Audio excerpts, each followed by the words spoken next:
If you have such problems while installing apps from Play Store, then how to solve it? When we install apps from the Play Store, it's normally installed. Whether an app is installed twice or new, always install normal. But if it shows such error message while installing, then how to solve such problems? Go to your phone settings, find out App Manager from your device settings, and after finding, press on it.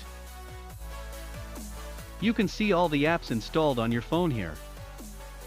Find out Google Play Store app and press on it. Now clear data from the app storage. And after clearing, make sure you have all the permissions. Now you close the settings and open the Play Store. The Gmail account that was in the Play Store will be activated automatically. Now if you install the app, hopefully there will be no more problems. If you think this video is helpful for you, please like that video and also subscribe my channel. Thank you for watching.